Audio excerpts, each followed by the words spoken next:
let's say by the summer is when I realized that I was miserable. People that I really liked working with, but overwhelmingly I felt like I wanted to work with different people. Now I'm on this deal that I requested, and then the turning point really happened with Jamaica. And that's kind of when I decided I was gonna do a different job.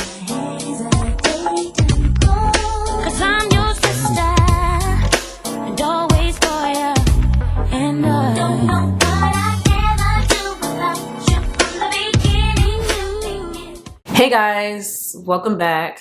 So today's video, I'm gonna talk about why I quit my job, because I did quit my job. I'm gonna go into kind of the reasons that went into that, all the factors at play. I'm gonna share as much about it as I can, or that I'm willing to, and yeah, it's gonna be a long story, so hang in there, and I'm gonna just go ahead and get started. My last day is already passed and everything, and I just decided it wasn't for me anymore. So I'll just go into it, just get into it. So first things first, how I even ended up at my job. I was in college and I pretty much knew I wanted to go to law school. I didn't know exactly what the different types of law were, and I would spend a lot of time on Google trying to figure it out. And it came to a point where I was actually trying to decide if I wanted to do business. I had no idea what that really meant, or do law. And I was just, like I said, on Google, and I came across the fact that there was something called business law and corporate law. I didn't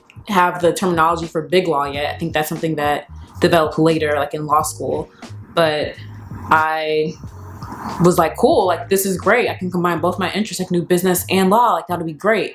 And I was really excited about it because I didn't know if I wanted to be a lawyer yet, but I knew that with this opportunity, I could start out in business law for a few years. I was seeing like the salaries online. It's like, okay, I can pay off my loans, because I knew I was gonna have to take out a lot of loans to go to law school, and it'll be great. I can kind of learn all the skills and learn a lot of different industries, and eventually I could be an executive if I want to. I can be a correspondent, like the world is my oyster. I can do whatever.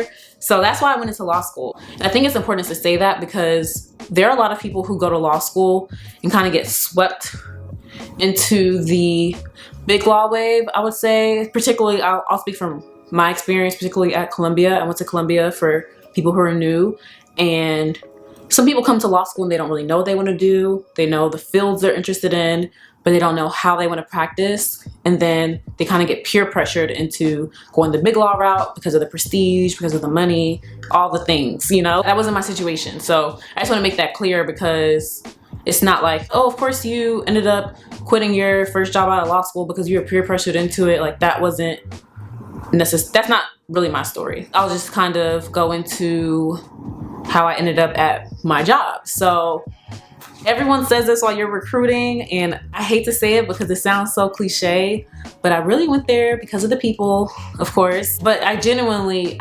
did. I had really good interviews. I really enjoyed everyone that I was talking to. The people that I met, they seemed to be more of their authentic selves than I had really seen in any of the other law firm settings. And then like the kind of areas I wanted to go into, I wanted to go into corporate law. They had good practice areas for that. I had a good summer experience. I was able to split my time in New York and DC, which is exactly what I wanted to do.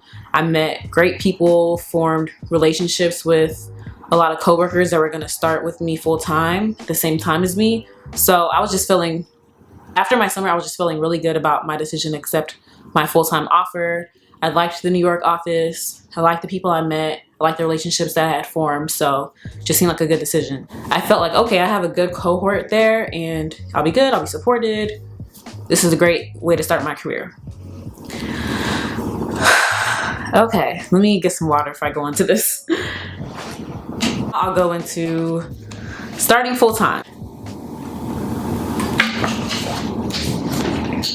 Started October 2019. My first impressions were pretty positive, honestly. Like I went through orientation, was reuniting with people that I had met before. All good, all good, all good. I think the first thing though that I didn't like, that I noticed pretty early on, was the way that people talked about juniors and treated juniors. By juniors, I mean junior associates. So that'll be like first year, second years. Some firms that includes third years. But the way they were referenced, the way I would hear associates like reference juniors, kind of mock juniors sometimes, little jokes about juniors, it bothered me from the get-go. And I had one experience in particular that really made me feel like the juniors weren't valued enough. And it's so interesting because I've said this before on this channel, but one thing that shocked me when I started full time was how important my role was as a first year on a deal. I was the main one emailing clients. I was like the face of the firm for the deal, which was shocking to me as like a brand new lawyer, but I was on keeping things flowing. Keeping track of everything. Like the role is really important. Like it really genuinely is important for a deal team. It's important to keep the costs low, like all those things. So to realize how important juniors were to making a deal or firm function, and at the same time to see or just to hear like condescending language used about juniors, like I just didn't really like that. And the one instance that really like hit the nail on the head for me was that there was a member of professional staff, I won't be specific, but I don't know if she initiated a meeting with me or if I initiated a meeting with her. I think she initiated it with me, but I can't really remember. I guess it doesn't really matter. But I had a meeting with her in the cafeteria, show up to the meeting, 5 minutes passes, I'm like, okay, everybody's late sometimes. 10 minutes passes, before you know it, the entire 30 minutes of our meeting has come and gone. And I'm sitting there just realizing I got stood up. And I email her and I'm like, hey, we had a meeting. And she's like, oh, my calendar just got so busy, I'm just so sorry, whatever. And that was really, I really didn't like that. Like I really felt disrespected at that point, especially because I knew that if I was a senior associate or counsel or senior attorney or partner, there's no way that someone would stand me up for a meeting and not even have like the decency to just say, hey, it turns out my schedule is crazier today than I thought it would be. We can't meet. Just have me waiting there for them for 30 minutes. I was like, okay, so this is what it is, like I'm really not going to be valued the way I feel like I should be valued. This is a job. Like some people, I am on the young end of being a first year because I went from high school to college to law school to big law, like all in order. So I started at 25. I was like young, like a young first year associate. But some people are not as young as that. Some people this is their second career. Some people took time off. You shouldn't be condescending to anyone, but it was just wild to me that this job was like enough for people to forget that you're people outside of work and that you could be trying to be super condescending to someone that's older than you. I don't know. It just like it didn't sit well with me. I didn't like it from the get-go. That wasn't enough at the time for me to be feeling like I had a negative experience. It was just, okay, you take the good with the bad. That's something I don't like. That's something I'm not going to internalize. But I do feel disrespected and I do feel like people are condescending to me and to others, but it is what it is. It was just, the hierarchy is very, very important and serious and dictates how everything runs. And that was made very clear from the very beginning. So it's like, okay, cool. Besides that, work was going okay. I was getting the kind of work I wanted. And that's something that till today I'm grateful for. I got all the kind of work that I wanted to do. I got to work with people I requested to work with. I got all the types of deals that I asked for. So I was learning like to navigate the system pretty well, I would say. But the second thing I didn't really like. So like I said, I came to my firm for the people. I was really excited to just build relationships and keep like interacting with the people I liked the most at the firm. And with capital markets and with corporate in general, you're so busy, especially on a deal. Sometimes you really need to respond to someone within 5 minutes or 10 minutes, or it's like you're taking too long. And there's no way to really just sit there and focus on the level of focus you need. Sometimes when a deal is just going crazy, then to be at your desk. So there were days where the only people I would really see would be my office mate and maybe my secretary. So it was really isolating. The job is demanding, working long hours, and you're not seeing anyone. You know, it's just like, okay, like this is hard. Like, of course it was hard. It's something that I didn't think critically about beforehand. I didn't think like, oh, it's the summer, I was seeing all of my favorite people at the firm every day because there's all these curated firm events for summers. But when you're working full time, of course, those are fewer and far in between. I don't know if I'm saying that right, but those aren't as common. So I just wasn't even seeing people as much. The people that I really enjoyed being around, I wasn't seeing them that much. So the job was more isolating than I thought it was going to be. And it was more isolating on top of that because I'm like corny in the sense that I was looking forward to like war rooms and closing dinners or closing lunches and like things that kind of bring a team together. So a war room, for people that don't know, those are kind of like a conference room that you set up and the entire deal team just comes in there and works like maybe all night just trying to finish a deal and working collaboratively, and you're able to like ask people questions on the spot. You don't have to wait to call them or email them. And when I would hear about those, I would be like low-key excited because even though it's hard work, I was like, those are the kind of moments, and like those stressful situations are the moments that you really bond with people and that you build like camaraderie and relationships. So I was looking forward to that. Same thing with like a closing lunch or dinner. Even though you've just had maybe who knows how long of a time of just being really busy and stressed out, you get to celebrate at the end. And while we're in the office, I never was in a war room. And I had one closing lunch, which was like really nice, but that definitely wasn't the norm. So, you know, just things that were more isolating than I thought it was going to be. Also on the teamwork point, the hierarchy was so much more, even more serious. I knew it was serious, was even more serious than I thought it was going to be. I didn't necessarily feel like I was working on a team. It felt like I was working for a mid-level who's working for a senior who's working for the client. It's a lot more of a chain of command than a team all throwing out ideas and figuring something out together. So that was disappointing. You know, it was just like, okay, this is different. That's why I always say too that the things that were hardest for me to adjust to don't fit the common narrative, I would say. So the things that people were saying like, oh, Big Lots sucks because of the hours, that wasn't even one of my concerns. It was more so, man, this hierarchy is hard to adjust to. I feel undervalued. I feel isolated. Those were the things that were hard.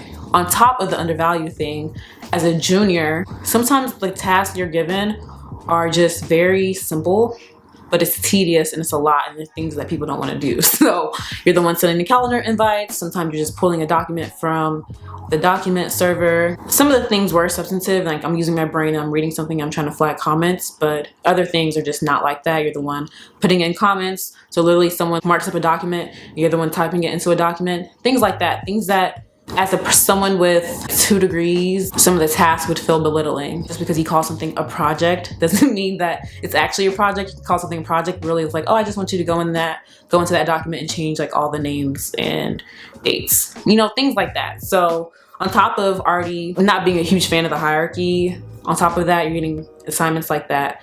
On top of that, you're isolated, or I was isolated. I felt isolated. It was hard. Still, I was trying to just learn how to navigate it for myself. And right before the pandemic hit, I was learning to do just that. I had figured out ways to squeeze in going to the gym. I started being really intentional about seeing the other first years, especially the Black women, honestly. So I had to like hit up the group chat. Hey, who wants to go grab coffee real quick? Who has 5 minutes to go grab lunch? I realized some of the issues I was having, like, okay, I'm isolated, so let me be intentional about changing that. I'll go see people. Even if I'm busy, I can take 5 minutes and take a walk and say hi to a familiar face. I was doing little things like that, and you know, I was learning how to make this thing work, learning how to navigate, make it work for me, learning how to do my job, all of that. Whew. So the first turning point was definitely the pandemic. Of course, that's a turning point for the entire world, but it was a turning point personally for me as well. I was a lot busier, and some of that was a coincidence. I was just on projects that were had a timeline to get busier in March anyway, but obviously March is when the world went upside down. At least like some places went upside down before that, but America really went upside down in March. Timing was bad. The whole world is changing around me. I was just slammed with work to do. Some of those projects I was working on were challenging for more reasons than one. I won't like go into a lot of detail, but beyond just being busy, they were challenging. The second thing was that in the pandemic, I'm working from home, so a lot of the perks were gone, and it forced me to just sit there and really just only have the work and the people I'm working with. That really forces you to come face to face and realize, do I enjoy this job and the people I'm working with, or do I not enjoy this job and the people I'm working with? I had done all this internal / external work to make the job work for me in terms of finding a routine, being intentional about seeing people, and then it was like, ooh, I needed to do all of that over again. I needed a new routine, I needed a new strategy for this job, and now this job is even more demanding, and now my favorite things about it are honestly gone. And do you like working with these people? Because the people in your practice who you're gonna communicate with every day, and do you like this work? Let's say by the summer is when I realized that I was miserable. To be fair, like I wasn't only miserable because of this job. Like there were other things that were contributing to that, but the job was definitely a key part. It wasn't an insignificant part. I know it's a double negative, but you know, it was contributing to why I felt the way I felt, for sure. And there were times where I would just wake up and I'm in bed and I'm like, wow, there's just not a lot to look forward to when I wake up. Like that was how I was, like honestly how I was feeling. And it was really just, I wasn't in a good place at all. And yeah, I just wasn't enjoying the work. I didn't have anyone at my practice group that I really had a connection with. And this is the first time I really realized that friendships at work are so important. And I know everyone always says, your coworkers aren't your friends, your coworkers aren't your friends. And I get that, but I do think that work is real life. Just like in real life, you need friends. I think you need at least one friend at work who you can trust. And I had that, and I had people I could trust, but they just weren't in my group. You know, like you want that person, one person in your practice group who you can complain to real quick, talk with real quick, who you can see like, hey, I'm having this experience, or you having this experience. Like you need that connection. A lot of people in my practice group had that. They had those few people who were like their friends, their real friends, someone who they can trust and who they can confide in and who they can have that connection with. And that kind of real friendship at work, those are the things that help you feel like you belong. And on top of that, we're in a pandemic, so it's isolating. There were just multiple levels there of isolation, and you know, that's like a perfect storm for unhappiness. So it just wasn't it. So that was when I really started to like kind of like articulate for myself and to others, like, okay, like I'm not enjoying this. And there were other reasons why I felt like my practice group wasn't it. My practice group wasn't diverse. Generally, I didn't feel like I was a good culture fit for it. And I know I'm using a lot of corporate buzzwords, and I hate using corporate buzzwords on this channel, but the extent of the detail I'll go into it, like it wasn't diverse, and I just realized that my personality wasn't a good fit for it. On top of that, which probably led to the reason why I didn't have a friend in it. People that I really, really liked working with, but overwhelmingly, I felt like I wanted to work with different people. There were layers to that I won't even get into, but overall, just took me a while to realize, okay, this practice group ain't it. The summer is when I decided I was going to try a new practice group, and I started vocalizing the things that I was noticing to like mentors to try and, you know, change some things. So I put in my request. People knew what my intentions were, but there was one more, and this is still in the summer. There was one more type of deal that was in my old practice group that I hadn't done yet, that I had requested a long time ago, and the opportunity popped up. So I was like, cool, I'll do this opportunity because I requested for this and someone made it happen, and I'll see how it goes. And then after that, I'll try the new group. And who knows, maybe in the future I can do that type of deal with this practice group, but still be in a different practice group. I don't know. I was still trying to figure it out, honestly. Whew.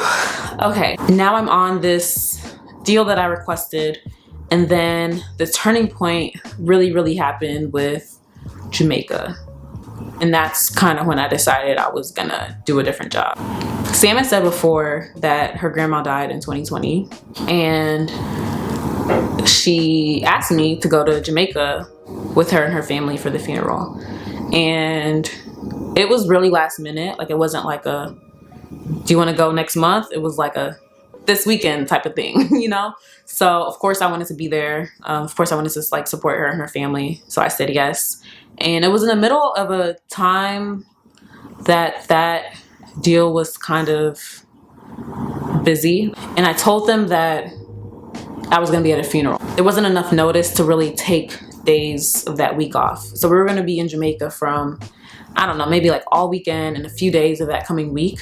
And we're still working remotely. So I couldn't really, it was really bad timing, like deal work wise. So I couldn't really take off the few days after the funeral that we were still gonna be in Jamaica, but my whole team knew that that Saturday, at least, like I was gonna be at the funeral, and they respected it. Monday and Tuesday that we were still gonna be there, that was a work day for me. And we were having these weekly meetings that were like really late at like 8:30 or 9 p.m. And for that deal, it was common for me to have calls that were really late, sometimes 11 p.m., sometimes 12 a.m., 12:30 a.m. It was a lot. It was a lot going on. There were a lot of work streams. It was a lot. Yeah, all that's relevant. So the day comes, it's Monday. Sam didn't take that day off either, I think. So Monday during the day, we're kind of just working in the hotel. And then in the evening, the plan was to go and visit some of her family. And they were going to be able to bring me back by 8 or 8:30, whatever the time was, for my call. My weekly calls. So cool. So evening comes, it's like 6 o'clock. Like go with them to like visit some of her family, and then we had to kind of rush back so I can get back to my call. Everyone was rushing, and I felt like everyone was like accommodating their schedule to make sure that I could make this call. And I felt so bad about it. And they weren't making me feel bad about it. Like they were like, oh, of course, girl, you got a job. Like, you know, we gotta make things work. And one of her family members was kind of driving us everywhere, and he was rushing and dodging cars to make sure I could get back to the hotel for this call. And I just remember feeling so bad. Okay, here's a family who just lost someone. They're rushing back from spending more time with their family so that I can make it back to a call that's at 8:30 p.m. for work that doesn't even mean much to me, that is not important to me, with people that I'm not connected with. Like, it just like did not make sense, you know? And I just felt really bad about it. Like I was frustrated with the world. I was frustrated with myself for taking on the deal.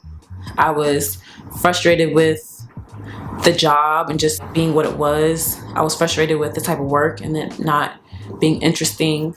Or at least not interesting to me. I was frustrated with everything. I was frustrated that I couldn't just tell them, hey, I can't make it. Like I didn't feel comfortable doing that. It was just one of those moments where I was like, the way I'm doing life right now doesn't make sense to me. Being here and being with my family, they're another extension of my family, and being here with them in this moment is more important to me than this random 8:30 call.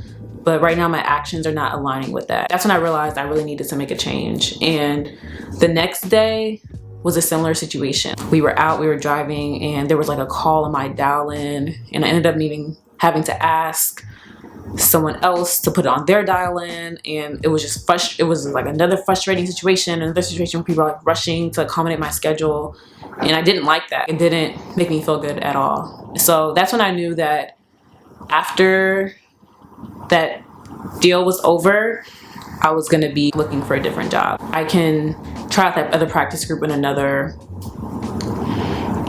setting. I just didn't want to be in that setting anymore. If that wasn't a turning point, what would have been the final straw came from another work stream later on. I was responsible for a certain part of the project that was so tedious. 15 documents involved.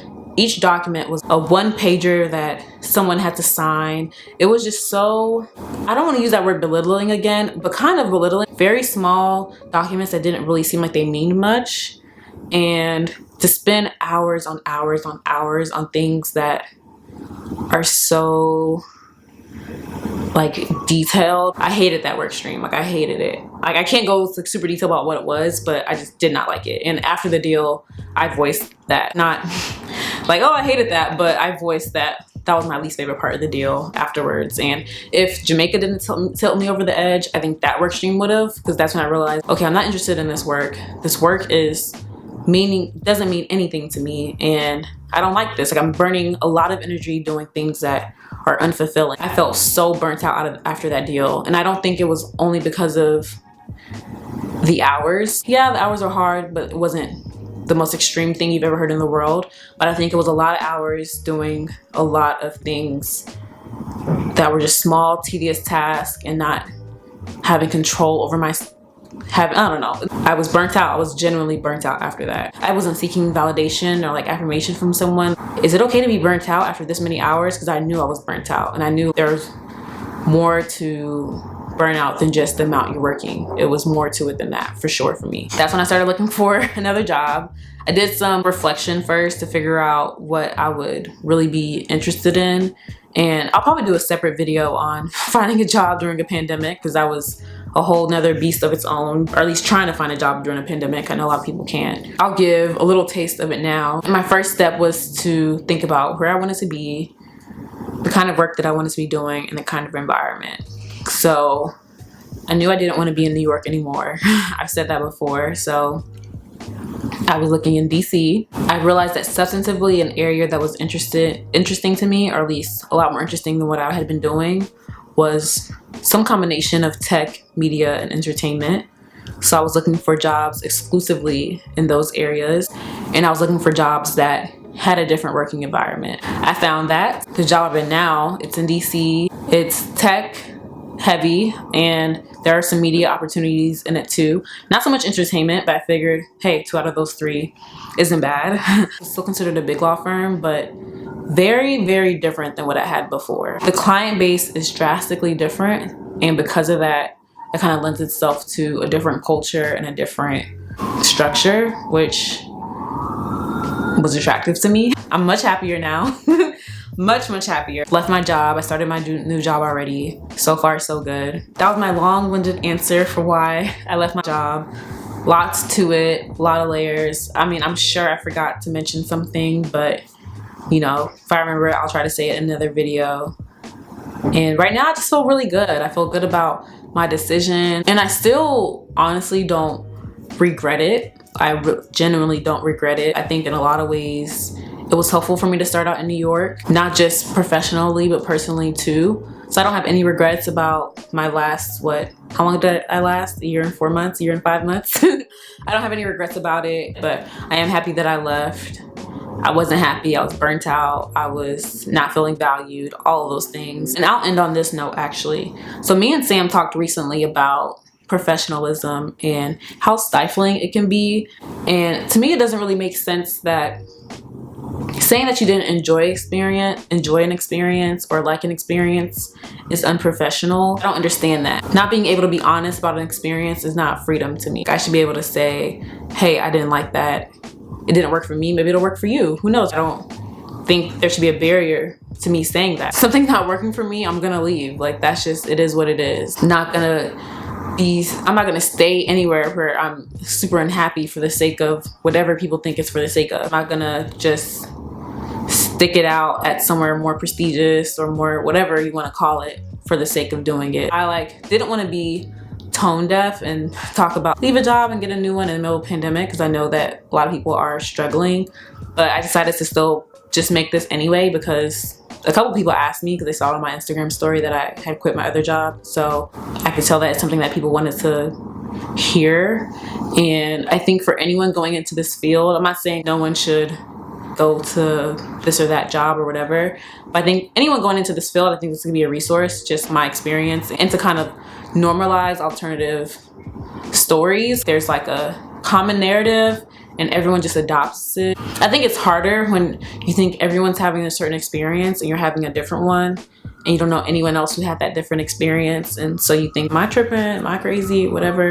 So that's also why I wanted to put this out there, because I know people are interested in this field and I can't be the only one that's had my type of experience, so I thought it could be relatable or a resource, also helpful for me to tell my story.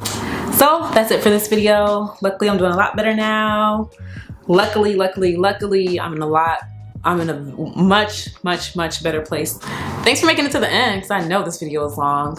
And go ahead and hit that like and subscribe button. And before y'all even ask, no, me and Sam are not splitting up. She's coming with me to DC. She's not gonna be living in DC, but she's gonna ride out the pandemic there. And then I don't think she's gonna make any big life decisions about leaving New York, staying in New York, all that stuff until the pandemic's over. So y'all don't have to worry about Angel and Sam LLP splitting up anytime soon. But yeah, go ahead and like this video, subscribe, and I'll see you guys next time.